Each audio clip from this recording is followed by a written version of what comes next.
Okay, we are live 1/27/2025. This is the evening of the anniversary of the Challenger disaster. And then yesterday would have been the anniversary or hoax anniversary of the Kobe Bryant helicopter explosion or crash, depending on how you look at it, which may be worth talking about. If you recall, the whole Kobe Bryant thing was replete with predictive programming, commercials, cartoons. I think Ye was in a commercial where Kobe Bryant was in it and a helicopter exploded. But anyway, that was yesterday. Tomorrow would be the Challenger explosion anniversary. And you know, the Challenger exploded at 73 seconds, or 1 minute 13 seconds. The 113 also appears with the Columbia, which was the 113th shuttle launch, which exploded. Lots to talk about today. Let's just off the top here, IPR points of interest. Alex Jones has been switched out. And I said, what's going on? Is this Ozempic Jones or AI Jones?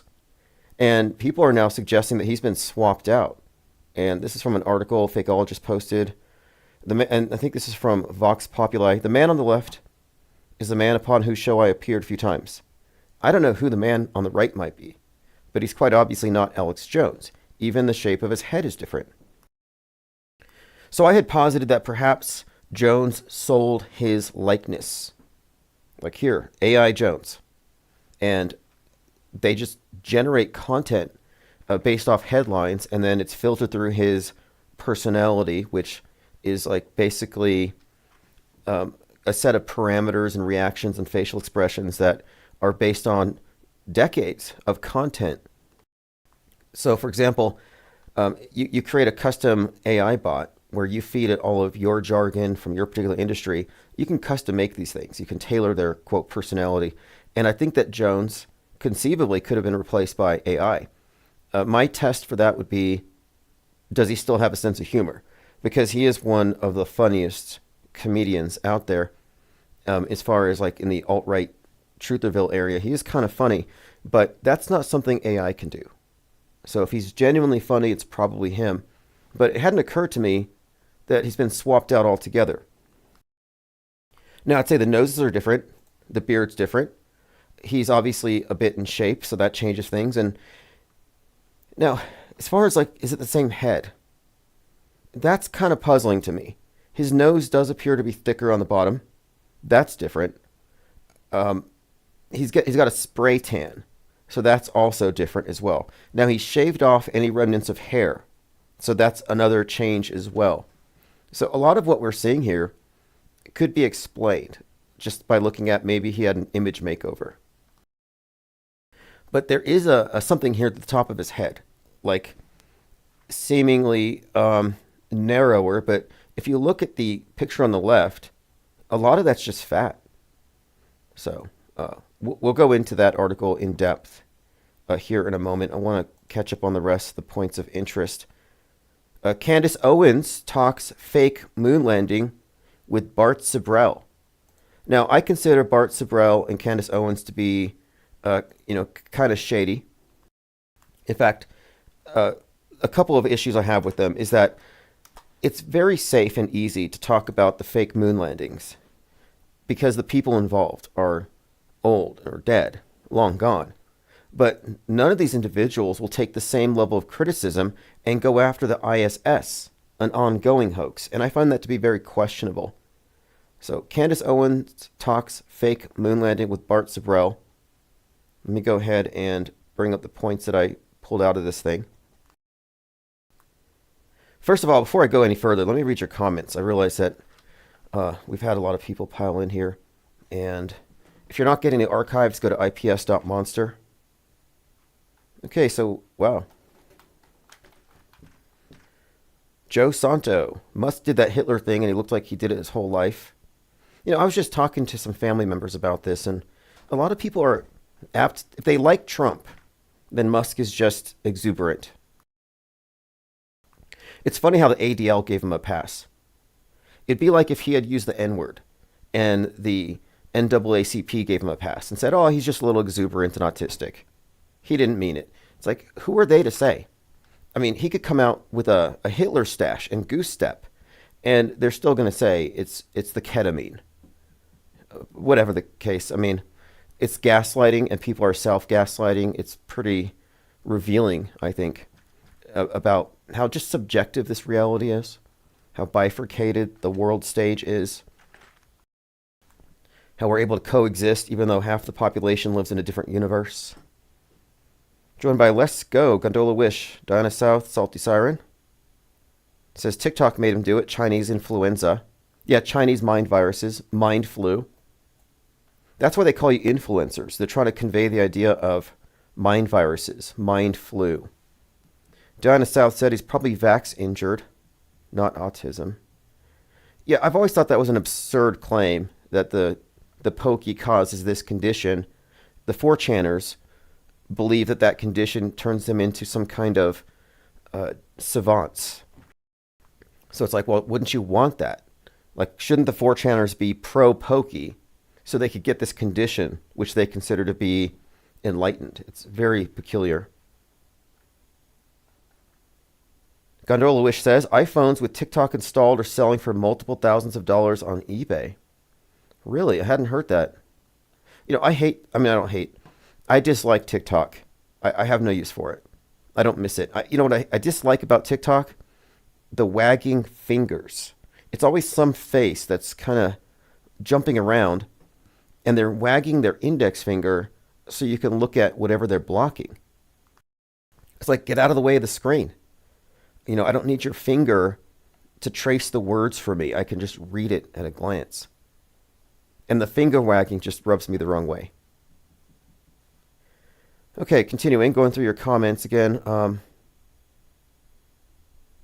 There is quite a lot here. And I'll open up phones too. Coyote Smoke and Mirrors, checking in from LA. Awesome, I do catch your tweets quite a bit. And if you want to follow me on Twitter, the link's below. I've been trying to get people to follow me on X, because I do live stream on X, and you can actually get the archives there. Raw, unedited. Not that I have to edit things very often. I did have a spate of callers, probably from some PSYOP department on some military base, calling in and trying to get us shut down. I never uploaded that episode. Truman B3000 says, fascinating idea that the Haktua creature is an AI construct. Like many others on the world stage. Yeah, I want to emphasize that hyper-realistic masks have been in use since, 50s, 60s, whenever. They've been foolproof for decades, long before AI. So we've already been deep-faked. It's not something that's coming. It's not a new development. It's not something to watch out for. You can assume that there are people that we have been looking at our entire lives who don't actually exist. And I'm open to the idea that the Haktua creature is an AI construct, a meme, a fake person perhaps. And the whole point was to rug pull a bunch of people off of a meme coin, which is kind of genius if you think about it. You artificially inject this meme into the public space where everyone's talking about it. You create a meme coin, you rug pull it, and then she's not there to be charged with anything or to be called a scammer because she doesn't really exist. Truman B3000 says the new Alex Jones looks like Robert Downey Jr. in a Jones mask. I'm leaning towards AI, but I was looking at him last night and it looked like part of his forehead was like at a weird askew angle. I think I have it highlighted somewhere. But I'm still thinking something else. I hope, I hope he, if anything, he just sold his face, his likeness, and his voice, and he's just off on some island somewhere. Ted Stryker agrees. Wagging fingers suck. Yeah, I won't even look. And I don't care for the short form. Like, I like long podcasts. I have an attention span. Eccentric Views. I'll be meeting Candace Owens here in Melbourne in March. What should I ask her? Okay, honestly, I've been really critical of Candace Owens. And a lot of people are mad at her because she inspired that school shooter last week. and I've been highly critical of a lot of her views. However, I think she might have a sound basis of understanding the big fakery with regard to outer space, and she doesn't really pull any punches. And she's like flat Earth adjacent, but she doesn't take that leap, so she's not attached to it, which is smart. But she, like with this conversation with Sobrelda, one of the things I wanted to point out here is that even though he denies the moon landing's real, he still believes in outer space. And I think that might be the guardrail here. But if I was to ask her a question, I would ask her about the space station. Because the same level of scrutiny that would lead one to doubt the veracity of Apollo 11 being an actual space mission, the same level of scrutiny would give away the ISS. So let's go ahead and talk about Bart Sibrel here for a moment. This is the guy that got punched by Buzz Aldrin while trying to get him to swear on a Bible. So he claims Apollo 11 was faked at Cannon Air Force Base in New Mexico. And I think he said the moon's surface is like pulverized concrete. And one thing I want to point out, when I look at the moon landing videos, I'm always asking, where's the moon? Like there's no moonscapes. You know, if you're out in a desert on a moonlit night and you just look out, you see desert until it reaches the horizon. The ground is lit by the moon, right? Well, here they are on the moon, and we can only see about 100 feet away. That's where the horizon line is. And that doesn't make any sense. I'm like, where is the moon? You know, if it was real, from ground level, we should see moonscapes, craters, as far as the eye can see. And that's not the case. It looks like they filmed it in a Walmart parking lot. But according to Bart Sibrel, it was here in New Mexico, Cannon Air Force Base. He also has a source that claims that China's space agency knows Apollo 11 was fake and that they're blackmailing NASA over the fake moon landing. So one of the things he does is he kind of feeds people into the idea that they faked it to trick the Russians and they're trying to keep it a secret, but space travel's real. And NASA has secret space technology that they're giving to China because China's blackmailing them over Apollo 11. To me, that's all just hogwash. And it's all a diversion so you don't talk about the ongoing fakery. In fact, she asks a question about Elon Musk, and let me get to that comment here. One of the points he raises that I think is worth addressing is that he says that the simulations at the time of Apollo 11 were indistinguishable from a real flight mission from the ground control's perspective. And this is according to the flight director, Eugene Kranz. Which means that if you were in the control room and you were told that these guys were going to space, you would have no way of knowing it was a simulation. It's an important consideration that there's a compartmentalization here.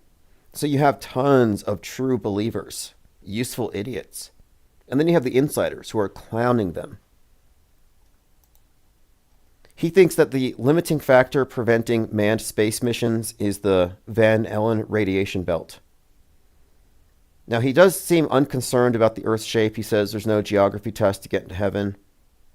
But he does believe, and this makes sense to me, one of the points he raises that actually makes sense is that this hoax could be a linchpin that could bring down the deep state. Now, I don't believe in the deep state, and these are just conspiracy theorist terms, a way of describing Democrats, but it's all deep state. The deep state has an orange face. It's your president. Trump is the face of the deep state. It's funny how they think there's like this deep state and then the not deep state and there's this fight. It's like, no, that's all fake. But anyway, he makes a point of mentioning that none of the other truthers or influencers or people who are against the deep state ever address this, that they actually defend the moon landing. And that's kind of interesting if you think about it. Why do you have all these, like Alex Jones, since we're talking about him, he's a huge defender of the moon landing, the moon missions, and he believes that there's a secret space mission. And so he's a pro-NASA guy, which is, again, interesting here that he makes a point that these are the individuals who could bring up this issue that would actually do some kind of damage to the other side. But they don't, of course, because they're all in on the scam. I mean, this is ridiculous that China is somehow blackmailing NASA. It's like we're always calling it. It's not a secret, but the idea that they're blackmailing them is just diversion again. But yeah, again, Eccentric View says, I'll be meeting Candace and you'll ask her about the ISS. Yeah, she did. She sent her producer to the final experiment, which is kind of interesting. That's one of the reasons why it's somewhat questionable. Because I don't look at any of these alternative media people as separate from the mainstream. They're all in the same box. But for some reason, she's been veering very close to the edge. She talks about Jack Parsons, the origin of NASA, I mean, the terminology is always off. They say Satanism. It's like, but she did mention Thelema today, or yes, whenever they did this debate, this conversation. Okay, so she asks about Elon Musk. She says, isn't he too smart? She wonders, is he too smart to believe in moon landings? Which is a valid question. And what Sabrell suggests is that he knows it's fake. He says Musk has a copy of his book, and he calls the moon landing a historic anomaly, and that he's indicated indirectly non-belief, but he's not going to rock the boat out of self-interest. So what Sabrell says is, quote, I know that he knows they didn't go to the moon. I also know he has a copy of my book. So Bart Sabrell is confident that Musk knows the moon landing is fake. But again, if the ISS is fake, then everything Musk is doing is fake, because where do his rockets go? They're sending supplies to the ISS.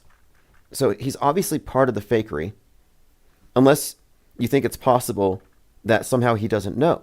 Because something came out recently where it turns out that he does not have the security clearance to access some parts of SpaceX. That there are hundreds of employees of SpaceX that have a higher security clearance than Musk. So it's possible that he has no clue that it's all fake. He could be like a Truman in a Truman Show. I mean, it's plausible. But does it make a difference? You know, I often ask this question, does it make a difference if somebody is a dupe or an agent? Like either they're being fooled or they're fooling you. Either way, they're not on your side. So my takeaway is, will Candace Owens question the existence of the ISS? And I'm saying no. The Apollo 11 hoax is a mainstream conspiracy that implicates people who are dead or old. The ISS is ongoing. And if they're controlled opposition, then they're not going to go there. If the moon landings are fake, then the ISS is fake. The space program is a house of cards, and Apollo 11 is a foundational lie.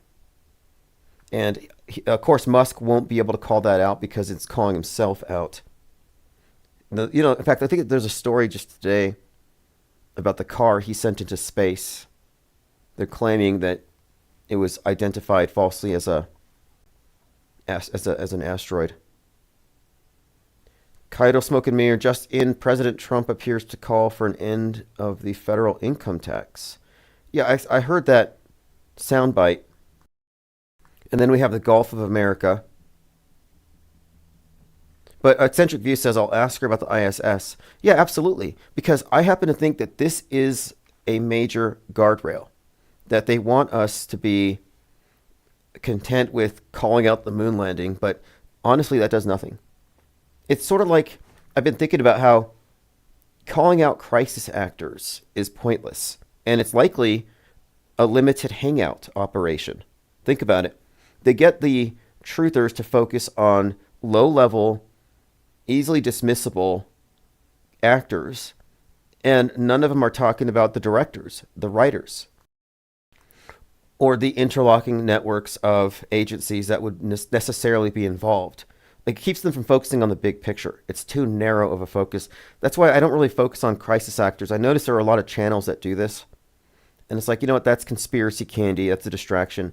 You should be talking about the directors, the script writers. But they don't want us to go there. Like I said, if the space station's fake, then everything with SpaceX is fake. And does Musk have plausible deniability? I think not.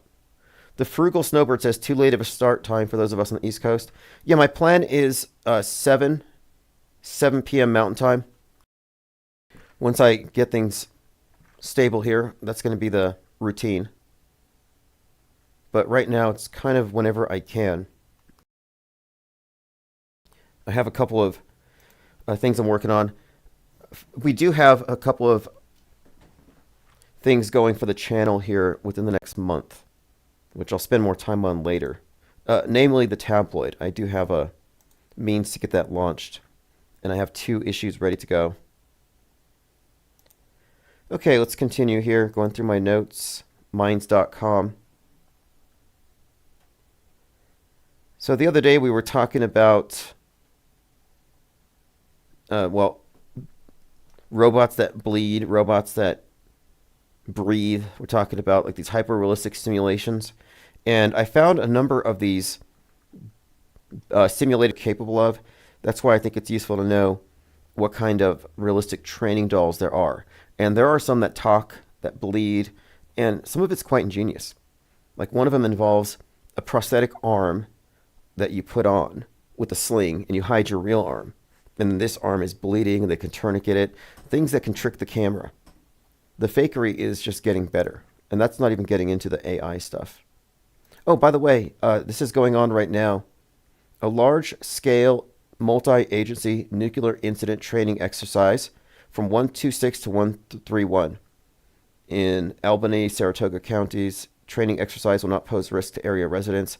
But anyway, there's a lot of notifications about these nuclear incident training drills going on, which is kind of interesting considering the drone psyop earlier this month and at the end of last month, where many believed that these were involved in trying to find some kind of broken arrow, is what they call these, a missing weapon of mass destruction.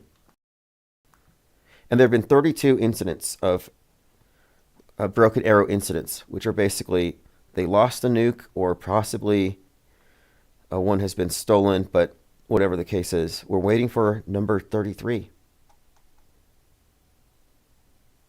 Mentioned this the other day, Dave Franco's friends and everyone is begging him to play Luigi Mangione. Insane.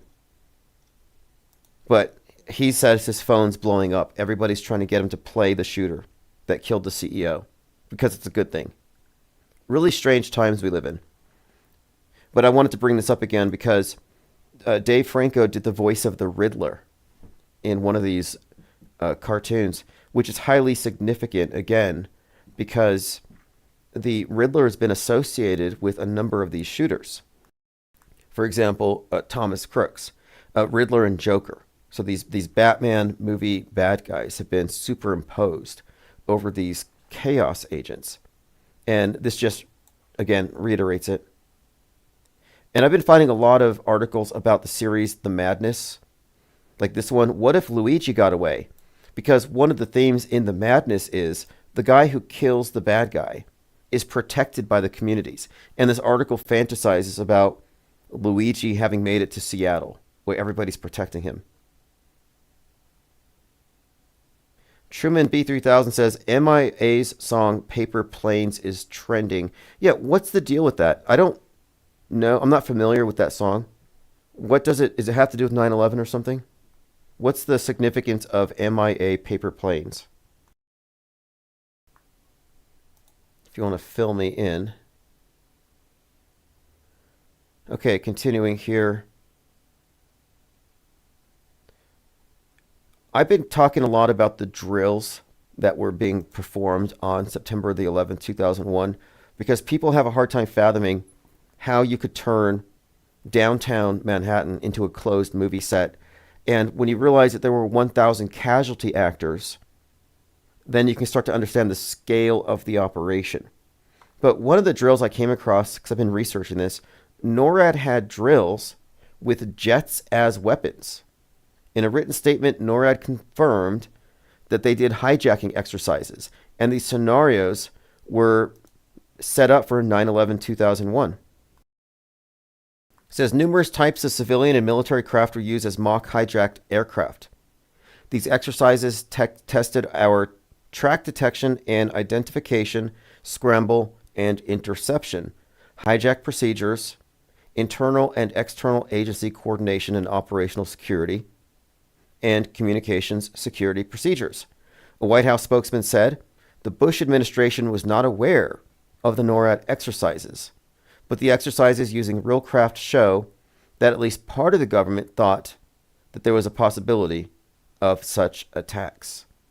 Again, just one example of many of what are impossible coincidences. Joe Saunter says, James Franco was in the JFK show on Hulu, 11/22/63, where he's a time traveler. Fascinating. Really interesting. Okay, so for example, John Hinckley, the guy that shot Reagan, inspired by Travis Bickle's character. Travis Bickle's the basis for Joker. Turns out John Hinckley's birthday was JFK's birthday. And there's more stuff, like the Parkland shooter, Nicholas Cruz, the Highland Park shooter, Robert Crimo. There's a lot of this Parkland reference. Well, the hospital where JFK was pronounced dead at is called Parkland. I have this collection of articles about this I have to go through. One of them is like Meatloaf, the singer, claims that he ditched school on the day Kennedy was shot to see it. And he was at Parkland Hospital. And he actually touched the blood on the Lincoln. The same blood that was on Jackie's dress that she wore when LBJ was sworn in. So phony. Probably Heinz 57.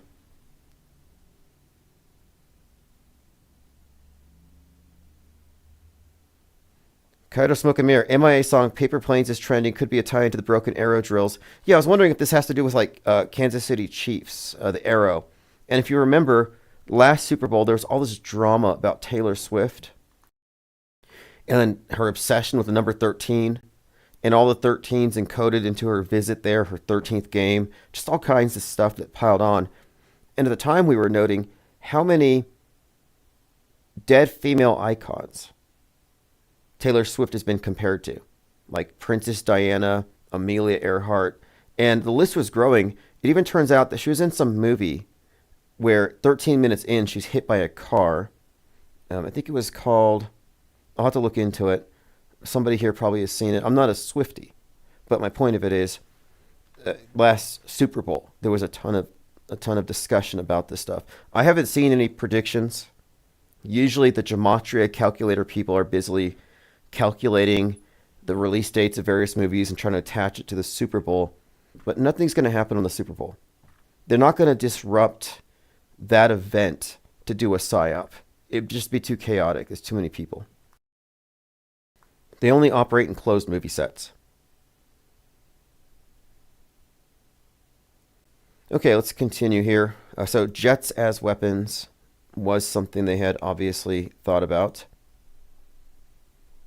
Now, with regard to the training exercises, the National Technical Nuclear Forensic Ground Collection Task Force,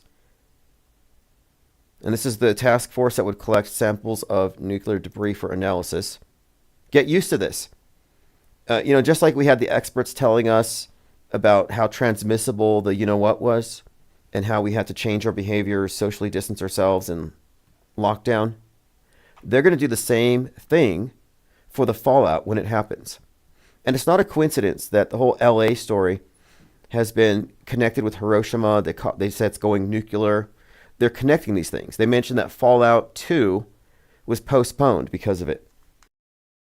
Well, of course, Fallout, Christopher Nolan, Jonathan Nolan, Oppenheimer, the Nolans are intimately connected with this upcoming PSYOP, which has put nuclear devastation of America like into our background ever since Oppenheimer.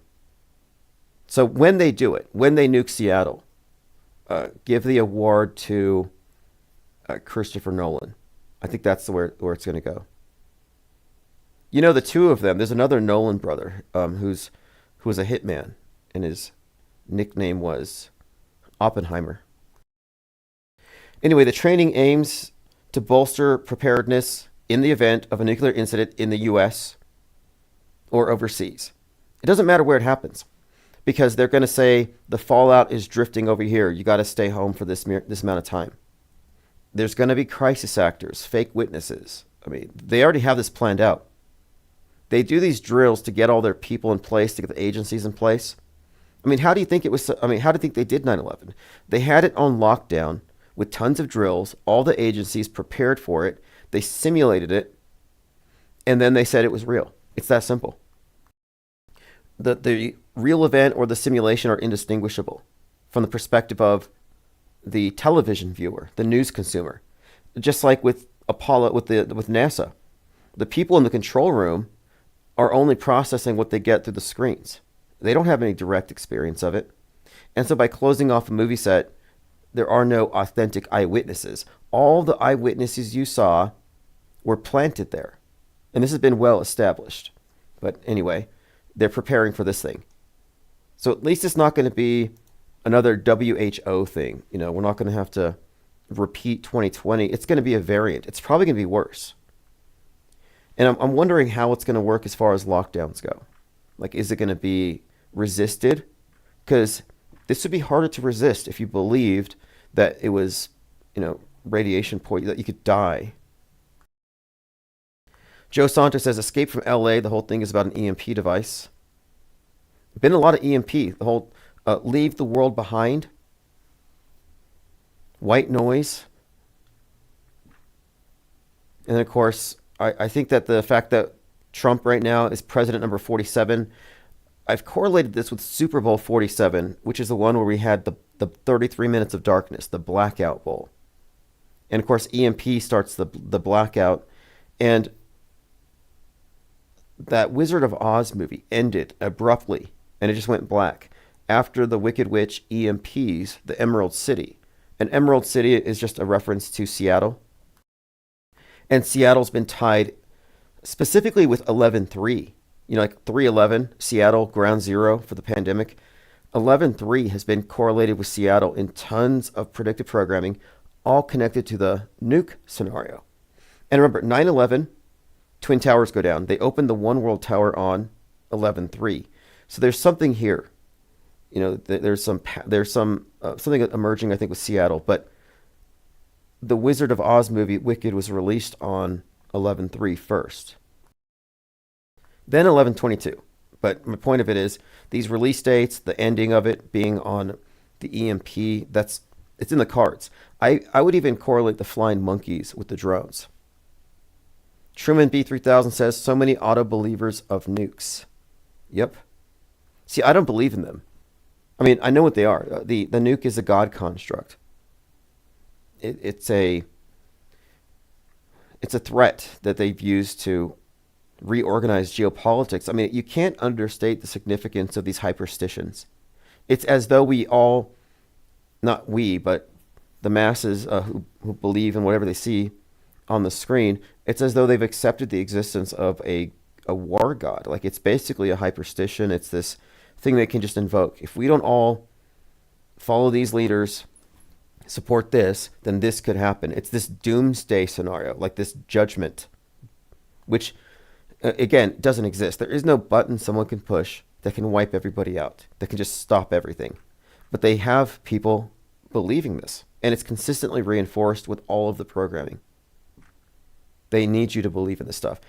They want you to duck and cover when they say duck and cover, which I consider ducking and covering facing the mushroom cloud is genuflecting before the state's power, before essentially an idol.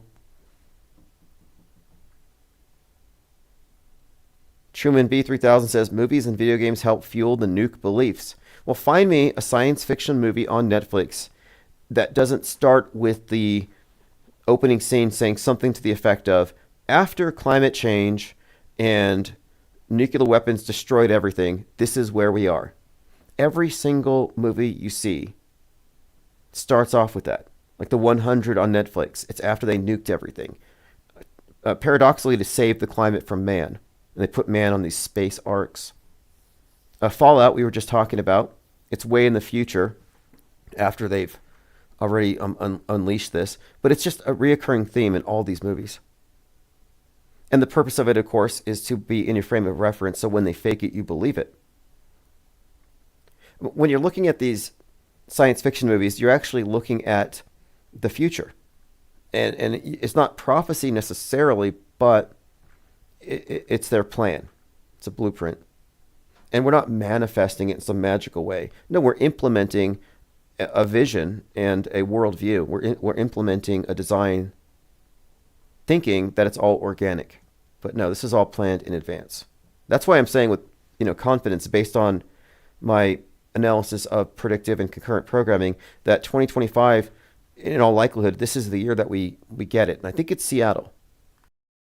I'm not as specific as some others like JL Seattle on 6/11. I can understand the basis for that though. It makes a ton of sense.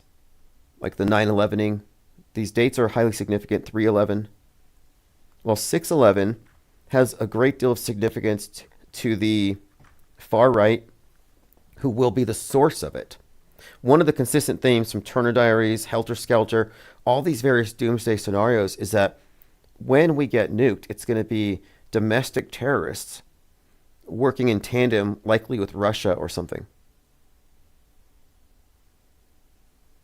Okay, let's see. Oh yeah, Planet of the Apes, Diana South. And if you remember, during the Paris Olympics, the opening sequence, it had the Statue of Liberty all busted up and the space station falling down. And that busted up Statue of Liberty was a reference to Planet of the Apes. But yes, a lot of people believe in it. And this is why I make this distinction between believers and skeptics. Because the media believers are are essentially easy to manipulate. They can be triggered. And I knew some people, some friends, who had some drills they did. Like they terrorized their kids because they were scared of like Kim Jong-un or something. And I was like, that's child abuse. I didn't say it, but I felt like telling them, hey, these things are fake. You're traumatizing your family. And they're just being protective. Coyote Smoke and Mirror says Broken Arrow is a 1996 American action thriller directed by John Woo, starring John Travolta, Christian Slater. The main themes include the theft of 2 American nuclear weapons. But we were talking about Broken Arrow incidents, and there have been 32 of them. We're waiting for number 33, but we were discussing it because the Artemis mission. So Artemis, the Archer, had a crack in it. The Artemis mission was stalled because there was a crack in the rocket. And I was like, that's interesting. Because at the time that the Artemis rocket had this crack, there was this documentary released about Princess Diana. And Diana and Artemis, same goddess, Roman and Greek. And Diana died when her car crashed into the 13th pillar, cracking it. So this cracked arrow theme was kind of surfacing at that time. And this is when Putin was wagging around Satan 2 and the talk of the West being destroyed. All this stuff was kind of being brought up.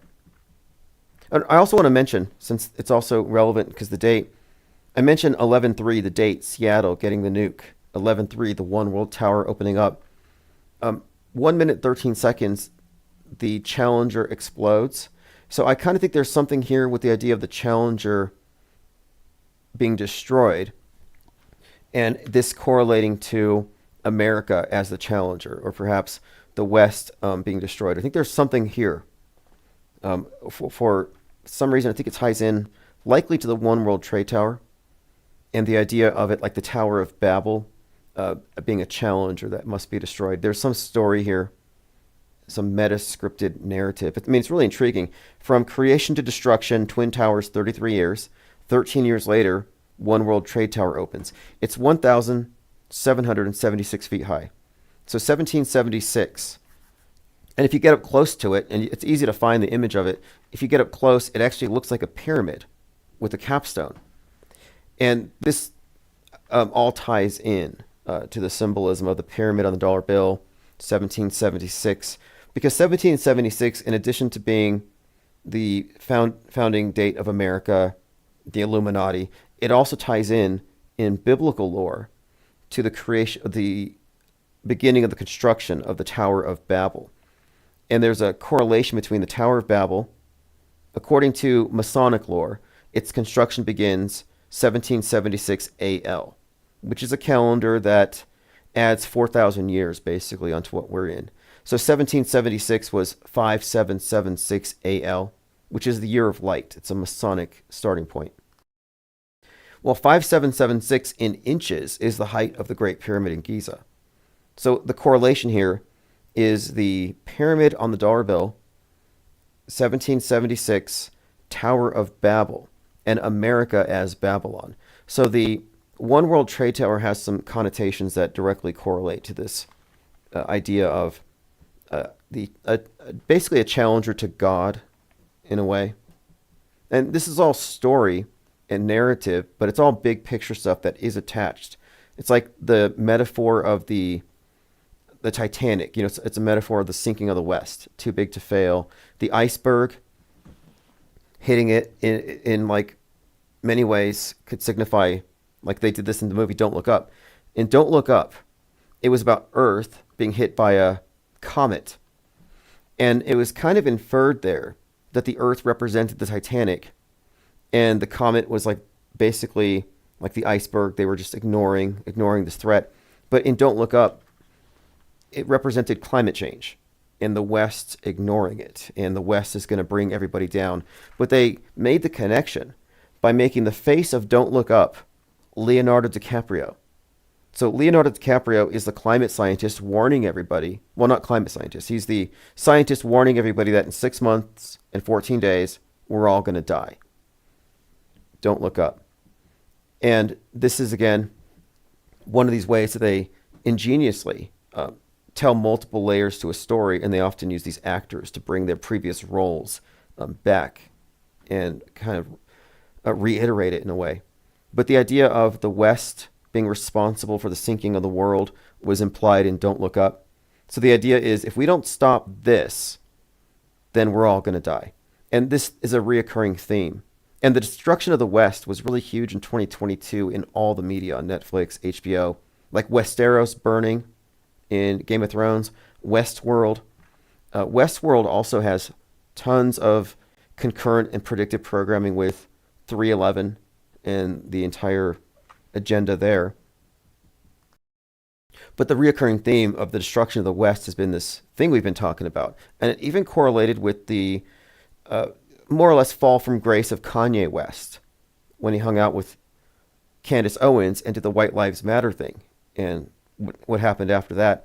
And even this has been referenced recently with that shooter in Tennessee, Henderson Solomon, who cited Kanye West as an inspiration, and Candace Owens. And in his manifesto, he said, "Death to the West." Going through your comments, Jessica Lynn, 6/14, Trump's birthday. Yes. I have this mind map on it, and I was just looking at these connections. It's incredible. 6 months and 14 days until the Earth gets destroyed, a reference to Trump's birthday. And it just happened to correlate timing-wise with Alec Baldwin shooting Helena Hutchins, which ties into Hunt for Red October, but then which has to do with a nuclear submarine that they can't trace. So there's that theme again. But also, the director he shot had the birthday 6/14, which ties to Trump.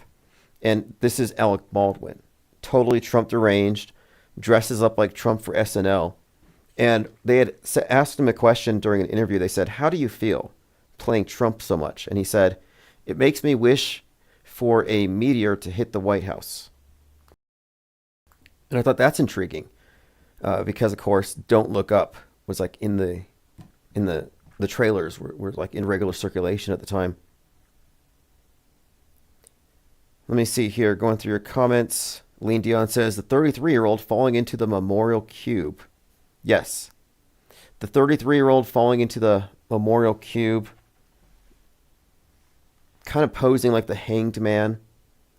And I think that memorial pit, it's like this reflecting pool. I think that's a reference to Revelation 9/11 and the abyss. And of course, the angel over the abyss being referenced as Apollyon, Abaddon, Donald Trump, and a few other names. I actually think the Terminator is tied into this because Apollyon, I believe, translates to you have the destroyer, then the exterminator, Terminator. And of course, the destroyer is what Oppenheimer said. He said, "I am the destroyer of worlds." He was referencing he's referencing some scripture, but the point of it is destroyer is also one of the terms associated with this angel over the abyss. So I think this is all, highly relevant symbolism. And also significant, James Cameron, who did supply a lot of 9/11 predictive programming in the Terminator movie and in Titanic, was at the scene of the wreckage of the Titanic, filming a documentary called Ghosts in the Abyss. And that was on 9/11 2001.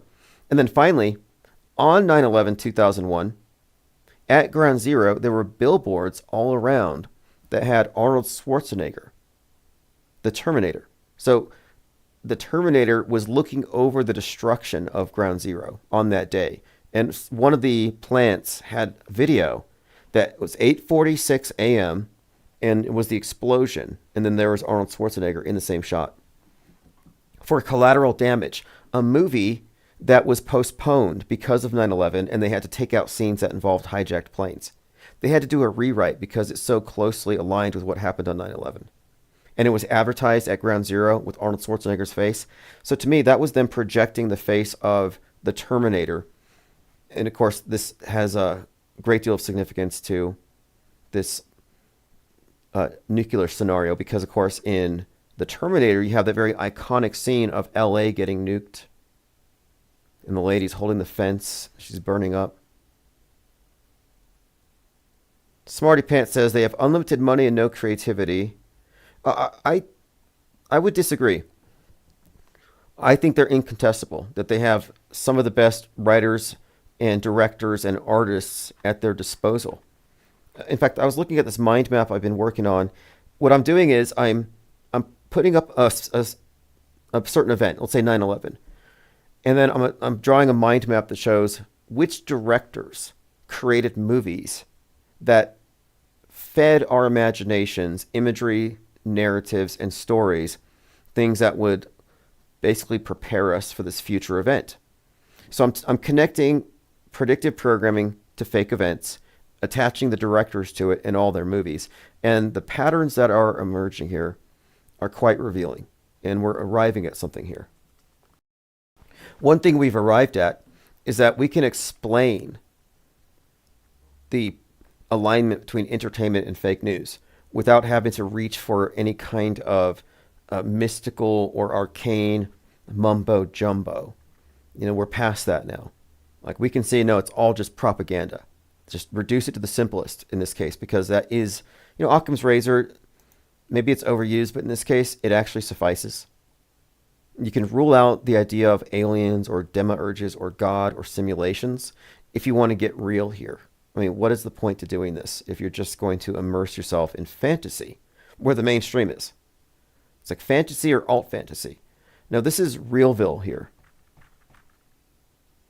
Here's Elon Musk bragging about how he has reached rank 3 on PoE2 hardcore leaderboard. So this is some video game where Elon Musk is ranking pretty highly. And ironically, readers added context. While the account has reached rank 3, this is not Elon Musk's accomplishment. He has admitted to paying somebody else to play this account for him. So he's being lambasted by a lot of gamers for faking his gaming prowess, but they're all spellbound by SpaceX. They all think they're going to Mars. It's kind of a joke. Till says Paper Planes was in the soundtrack to Pineapple Express starring James Franco. James Franco starred in Oz, the Great and Powerful. He's okay. James Franco is the older brother of Dave Franco. We'll have to look into that. I mean, I was talking about this shooter, Henderson, Solomon Henderson, and how he cited Kanye West. And Kanye West and Candace Owens, White Lives Matter, all this comes out of Black Skinhead, Ye's song from like 2013, which was like forecasting his fall from grace. It was forecasting everything that happened in 2022 and since, really. But interestingly enough, that song is on regular rotation on Amazon right now in this promotion for Bill Maher's new show. Not a coincidence. It's an echo chamber effect. Like I'm picking up on this. I'm reading the zeitgeist, and the way you do so is you cease to separate news from entertainment, from the political drama, and anything that goes viral. If it goes viral, you're meant to see it. And when you look at all these things as coming from a monolithic source, then it begins to create this gestalt, and it's not anything more than an echo chamber where nobody is exempt from it. I mean, let's say you're just watching Beetlejuice because you don't care about the news. Well, you see dead Trump walking through or you're just watching the new Batman series, Caped Crusader, because you like cartoons. Well, you have at the season finale, the Trump-esque character gets a boomerang thrown at him, a bladed boomerang that cuts his right ear. I mean, Captain America, which I think is coming out next month. The trailer comes out right before the Trump shooting, and in it, the president is shot at while giving a speech. And of course, he's on the ground afterward. I mean, we just like, you can't escape this stuff. And putting your head in the sand, trying to detox from media is futile. It's futile. The only position of situational awareness is being informed. So what I'm doing here is like, I'm not doing anything other than informing myself about what the masses believe. And if they're all primed to duck and cover, guess what? We're all going to duck and cover. And you got to look at the movies. Like there was that movie in 2019, I think it was called 5 Feet Apart. And it was about these two immunocompromised lovers who had to stay 6 feet apart. But one of them wanted to break the rules, so 5 feet apart was about this breaking of the rules. But my point of it is, they prepare you for everything in advance. I consider, like for example, I consider Fallout, the series, to be a PSA. These are all PSAs. These are to inform the public about the next thing to be afraid of. So they need to educate you about Fallout, how it hurts you, how you mitigate it, who to listen to, what EMP does. They have to prepare you for these things in advance. Breaking, J6er killed in Indiana. So these J6ers are getting killed all over the place. I mean, wasn't there another one that just got shot? It says one of J6 pardons got into trouble with the law. Matthew Huddle, 42, of Hobart, Indiana. He was pardoned, and on Sunday he was pulled over. They attempted to arrest him, and he resisted. The deputy fired the weapon, killing him. He did have a gun. It's unclear if he threatened to use it. So I'm thinking that this is likely, well, this is fake, but I think this is likely the intentional creation of martyrs, kind of like BLM. They've got to create martyrs to energize MAGA and to make them feel like the deep state's oppressing them. So I would suggest that these J6ers are all crisis actors, and they're getting a lot of use out of them.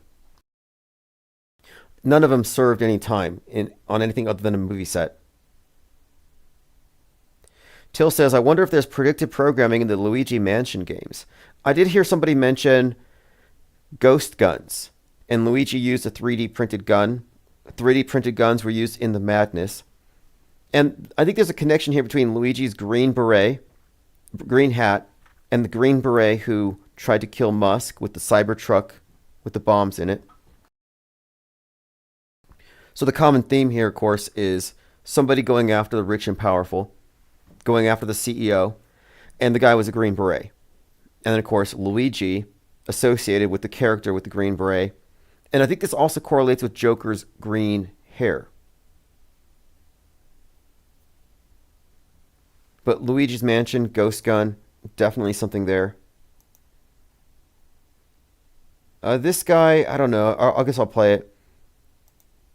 This is some individual who's unable to figure out how McDonald's is able to serve so many burgers to so many people.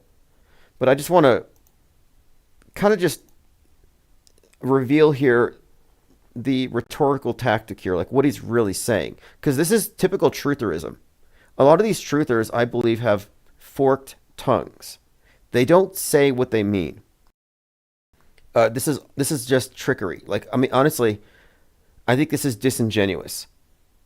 I'm going to play it, and then I'm going to explain why I have a problem with it. Ba-da-ba-ba-ba. You know what time it is. Y'all still feeding this stuff to y'all's kids?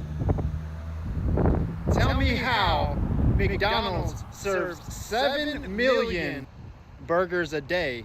That's 2.5 billion burgers a year. Let's do the math here. If there's only 1 billion cows in the world, and 300 million of those are in India, where they have laws where you can't kill them, they don't eat them, you know?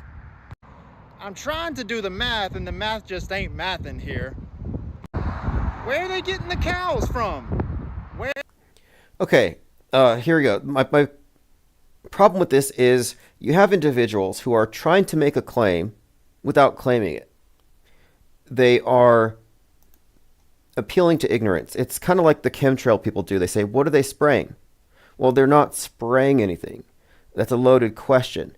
But they're asking the question because they want you to arrive at the conclusion that you're being poisoned without overtly saying it. They don't go out and say, hey, did you know those airplanes are spraying poison on you? No, instead they appeal to ignorance. They say, what are they spraying, to get you to ask a question to lead you somewhere. It's very disingenuous. They can't just be upfront about it. So what is he saying here? Well, what he's really saying is they're eating human meat. That's what he's saying. They're serving human meat. He's saying that without saying it. Just come out and say it. I think McDonald's is serving human meat because there's not enough cows. Now, the other problem with this is that just because you don't know something doesn't mean it's not known. So it's like, it's not a mystery. One of the things they do with these appeals to ignorance is they try to assert that something is mysterious or not known. Like, what are they spraying? Nobody knows. Nobody knows what they're spraying. Like, that's not a valid question. That's just exhibiting your own ignorance. But in this case, it's doing so disingenuously because he didn't do his own research. He could have done the math, and he could have figured out how you can arrive at the number of cows necessary to produce this many burgers. But again, I think it's just disingenuous for truthers to say things without saying them. Like, just say it. If I believed McDonald's was serving human meat, I would have a sign, and I'd be in front and I'd say, you're eating human meat. I wouldn't let him get away with it. I think it's kind of questionable that someone believes that they're serving human meat and he's not stopping anybody from shopping there, from purchasing food from there. I mean, that's also kind of strange to me. Okay, let's continue here. It's a tactic. I think these are shills. It's all engagement farming. All Twitter is right now is engagement farming. Like, you're not going to find anything there other than stolen content. Like, one of the common tactics is somebody finds some interesting tidbit of information, and somebody with millions of followers will just steal it and tweet it to their followers, and they get paid for it. So there's a lot of content harvesting, content theft, and there's no regulation for it. There's no respect. I mean, X is, it's such a huge mess, but there's no fixing it. What are you going to do? Go to Blue Sky? I mean, you have to go to the comments. But we're also experiencing something here because a lot of big companies are like, they're publicly distancing themselves and their brand from X. And this is by design. And I said this when Musk first acquired it. I said, this is what the WHO was insinuating when they said the big one that's going to shut us down is going to be disease X. I said disease X is the mind virus. So we're witnessing the setup for the public saying, we need to shut this down. We don't need it anymore because mind viruses, the madness that's causing political violence. And the show The Madness was about a Musk-esque billionaire funding right-wing Nazis causing violence. So what did this shooter in Henderson, Tennessee do but respond to characters on X that he followed, and he commits violence. And then they show him, I guess he was an exuberant autistic because he was doing a Hitler salute. But that can't be a coincidence if you look at the timing of a black white supremacist shooter referencing Ye, who again is associated with Musk. These things are all interconnected. But the hand sign. And you know what? I got criticism for suggesting that McDonald's is serving life extension, and that was never my claim specifically. I was never specifically claiming that they're putting life extension in the Big Mac, but my claim was that it's more likely that they would preserve your life to serve you more food and get more money out of you in the long term. They wouldn't just kill their customers. That doesn't make any sense at all. So I said it's more likely life extension than not. And a lot of people were messaging me about it, saying that I was endangering lives and stuff. And I didn't mean to. But someone posted something in Discord the other day about this elderly gentleman, 80 something years old. I'll see if I marked it here. And he was dying. He had no appetite. He was losing weight. He was like 127 pounds down from like 160. His family was worried about him. And his wife only fed him like peanut butter on bread, like hardly fed him anything. Well, anyway, the whole story was the daughter started taking him out to McDonald's every other day. He gained weight and he regained his appetite. And he was like a changed man. And it was interesting because at the end of the story, this guy whose life was extended by McDonald's was happy and glowing and smiling and enjoying his favorite seat at the restaurant, and his wife was mad about it. She would just look at his food with disgust. And so I started to wonder, I was like, maybe she was just, I don't know, starving him to control him. But anyway, McDonald's life extension. Unmitigated Mind says there's chemotherapy in the Big Macs. I think it's life extension rather than human meat. I mean, if I had to guess, but I could be wrong. But again, if you're asserting it's human meat, then you have some responsibility, I think, to do something about it. If you really do. I have to wonder about people who claim to believe extreme things, but don't actually act as though they care. Like, I still don't know why chemtrail believers don't wear masks. But if you believe in chemtrails in 2025, I don't know. Like, people who record themselves crying, like Selena Gomez, like we need to stop some things. We just had a new year. We should just collectively decide, what can we leave behind? No more crying on camera. No more finger wagging. No more chemtrails. No more simulation theory. Sorry. Because simulation theory has just clouded the minds of too many media skeptics. Just a lot of things we need to leave behind. No more Mandela effects. Look, there haven't been any Mandela effects since like any new one since what, like 1987? Lickety Split says you're gatekeeping depopulation. Yeah, that's another one of these bifurcated psyops. Sorry, Auto Hoax, Axiom 47. Axiom 47 states that if the psyop has if this, and it could be any psyop, if the psyop has a partisan interpretation and if it's totally bifurcated, it's fake. So in this case, left wing thinks that there is too many people. Right wing thinks there's not enough people. We're running out. Both sides agree there's a population crisis. That's what they want.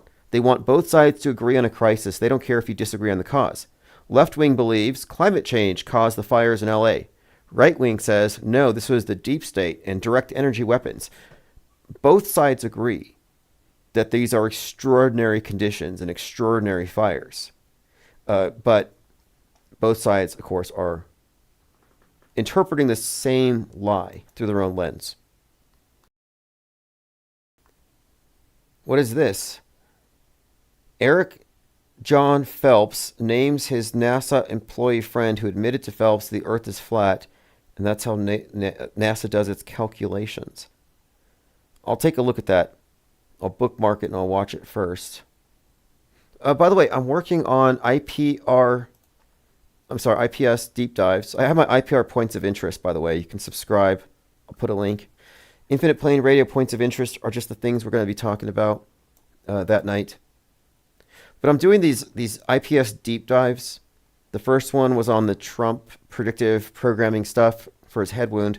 The next one I'm working on one of the Joker stuff, but I'm doing one now on Musk because a ton of people are talking about Elon Musk and Wernher von Braun and the technical tale that describes how humans go to Mars, there's already a colony, and the dictator is called the Elon. A lot of people are talking about this, so I think now would be a good time to release a 30-minute breakdown of all the different components that create this Frankenstein monster.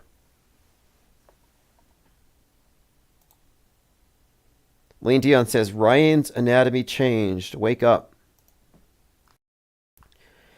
Yeah, that's one of the things they claim. So the Mandela effect group, the affected ones, they didn't have any new effects, but they started making some up.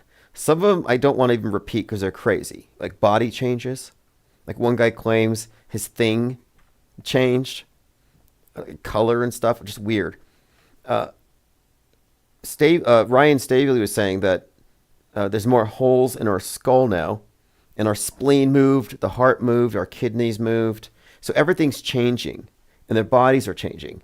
And I think that this was kind of like tied to this idea that we're shifting realities, right? And if we keep on going, and you stay Mandela affected, and you keep on seeing through the matrix, eventually your body will be transformed. Like you're all going to be like movie star looks and 6 feet tall and stuff.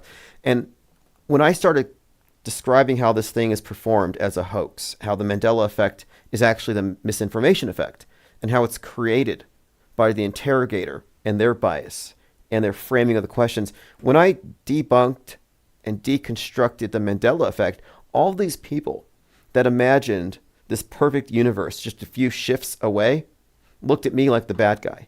They called me the God blocker. They called me a God blocker because I blocked them from leaving this realm. And the person who called me this said that he felt like the world that we're in right now is hell, and that the Mandela effect offers hope that we can shift out of it. And I'm like, sorry, you're not going anywhere. In fact, you got tricked. I mean, that's like taking somebody's God away. So I kind of I blocked them from Saint Mandela. And what's funny about the Mandela effect is that nobody in Africa believes that Nelson Mandela had previously died or whatever the thing is. Like the Mandela effect is based on something that really is implausible, and nobody believes it outside of misinformed Americans. Truman B3000 says, yes, Elon deep dive. Yeah, I have my notes. I already have my Canva timeline. I've been building the movies in Canva. I mean, just a quick rundown. He's a combination of Wernher von Braun, and I've recently added to this one Henry Ford. Then you could Tony Stark, Iron Man, Willy Wonka, Emperor Constantine, and I think there was something else. I think there's some Jack Parsons in there, and that's where you get the drug stuff. What's up, Gondola Wish? Tim's World, Auto Hoax Time, excellent. Yeah, absolutely. A reference to Mike Myers and Wayne's World. Well, you know, interestingly, that's another one. We got to do Jeff Bezos. Mike Myers, Dr. Evil, Jeff Bezos. Jeff Bezos, like Elon Musk, is a composite character, and you can find how they make these characters.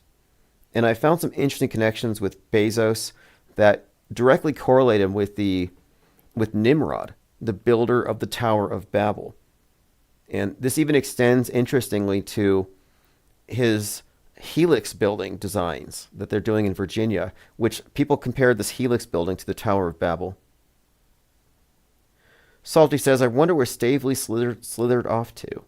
Actually, he's doing quite well. I do keep up, and he's working at a bar. He took a break from live streaming. He may have returned, but I haven't checked. But there haven't been any new Mandela effects in the meantime. But yes, I'll be getting into the aspects of Elon Musk. And I do have, the Parsons stuff. So one of the things I want to draw attention to is the Elon Musk suit of armor that he bought from Abracadabra, the Devil's Champion. that has the upside down cross and the ram's head, and how this connects to the Emperor Tarot card, the Tarot Trump, the Emperor, and how the Emperor card ties into Mars and Aries. And of course, the ram's head, Aries, Mars, the Mars mission. And then Musk also has this deep connection with Jack Parsons through this whole Thelema thing. When you look at the age of Horus, as described by these New Agers, and the age of Mars that Musk is leading us into. Mars being associated with the Egyptian Horus. And of course, Horus is the falcon-headed god. And this all ties into Musk's Falcon rockets and explains why they were red. I mean, there's a lot of symbolism that goes into the whole SpaceX thing that gets into the more esoteric aspects of the Musk character. Okay, let's move on here. So Candace Owens talks fake moon landing with Bart Sibrel, but can they question the ISS? Yeah, if they can't question the ISS, this is your litmus test. If they can't question the ISS, or if they don't, then they're plants. The space station is the Achilles heel. It really is. And we have to bring it down in the minds of the believers before they pull it down. And guess who's going to be pulling the ISS down? Elon Musk. I believe they are paying Elon Musk. I got to check. I think they're giving him like $666 million or something to bring down the ISS. Some ridiculous number. But yes, June this year, NASA announced that they are going to pay Elon Musk to destroy the space station. They're going to give him, $150 billion. $150 billion. He's going to destroy the space station. And they're going to tow it down. And in my book, Metascript Decoded, I was talking about Musk and the age of Mars. And I'd even said then that they're likely going to use the dragon to bring down the ISS.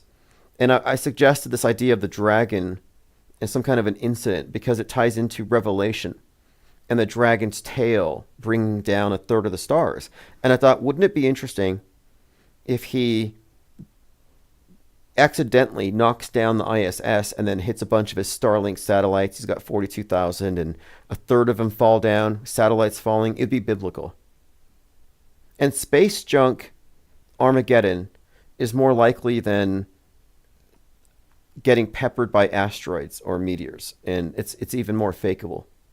And that may be a thing. I mean, space junk has become a thing. Roland Emmerich, I was talking about mind mapping these various directors. Well, Roland Emmerich did Independence Day, which prepared us for 9/11, but he also did Moonfall.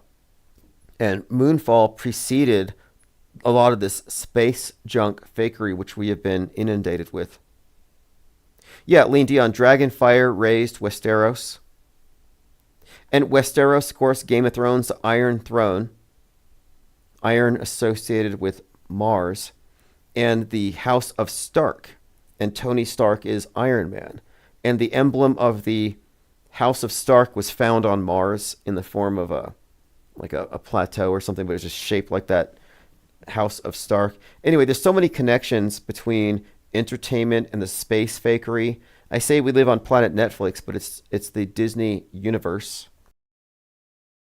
Okay, we're out of time now, but I am going to be starting earlier in the coming days. So you can go ahead and plan on a regularly scheduled IPS evening deprogram. I'm going to try to do 7 to 9 nightly, which makes sense for me as far as it's convenient. And I think we get a lot of people on the East Coast who can probably attend. So I appreciate all the comments. We had way more than 100 comments in like the first half hour. Lots of participation in the chats. We'll continue this conversation tomorrow. This is One-Eyed Jack and the Murder Hornets, Dawn of a New Day. And I'll put a link to this video in the chat below. If you want to subscribe, please do so.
them sniff the glow.